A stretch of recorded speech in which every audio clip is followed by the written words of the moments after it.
মানুষের রোগ দুই প্রকার। এক, জিসমানি মানে শারীরিক রোগ, যেমন জ্বর, মাথা ব্যথা, পেট ব্যথা, লিভার, কিডনি, চোখ ইত্যাদিতে কোনো সমস্যা দেখা দেওয়া। পরিভাষায় এ রোগকে শারীরিক রোগ বা জাহিরি রোগ বলে। দুই, রুহানি বা আত্মিক রোগ, যেমন অহংকার, গীবত, রিয়া, ক্রোধ, খোদ, পছন্দনীয় অশ্লীল ভাষা, বদনজর, বদ আখলাক, বদ ধারণা, কৃপণতা, মিথ্যা, জিনা, চুরি, মদ্যপান, শরীয়তের খেলাফ করা ইত্যাদি। পরিভাষায় এই রোগকে রুহানি বা বাতেনি রোগ বলে। উভয় প্রকার রোগের চিকিৎসা করা জরুরি, তবে কারো শারীরিক রোগ হলে অভিজ্ঞ ডাক্তারের কাছে গিয়ে চিকিৎসা নেওয়া সুন্নত। পক্ষান্তরে রুহানি রোগ হলে ভালো কোনো আল্লাহওয়ালার কাছে গিয়ে চিকিৎসা নেওয়া ফরজ। এর কারণ হলো শারীরিক রোগ মারাত্মক হলে বেশির থেকে বেশি মৃত্যু পর্যন্ত শেষ হয়ে যায়। পক্ষান্তরে রুহানি রোগের যথাযথ চিকিৎসা না নিলে সেই রোগ তাকে জাহান্নাম পর্যন্ত পৌঁছে দেয়। এই জন্য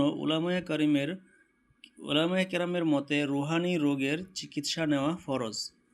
রুহানি রোগের চিকিৎসাকে পরিভাষায় তাজকিয়ায়ে নফস বা আত্মশুদ্ধি বলে।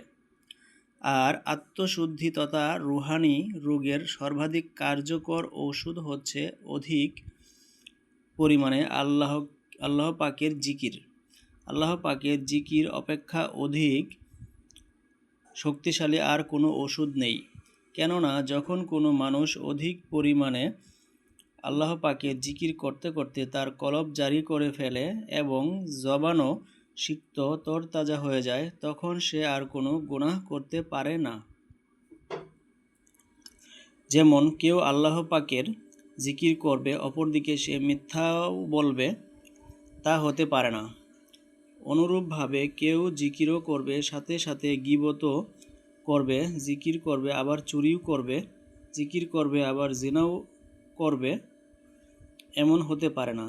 তাই বলা যায় যে রুহানি রোগের সর্বাধিক কার্যকরী ঔষধ হচ্ছে আল্লাহ পাকের জিকির।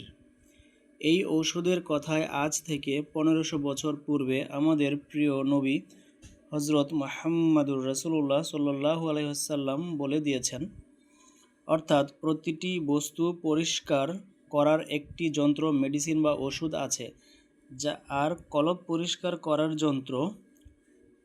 পবিত্র কোরআনেও আল্লাহ তাআলা জিকির সম্পর্কে এত অধিক সংখ্যক আয়াত নাজিল করেছেন যা অন্য কোনো ইবাদত সম্পর্কে নাজিল করেননি। আর কলব পরিষ্কার করার যন্ত্র ওষুধ হচ্ছে আল্লাহ পাকের জিকির।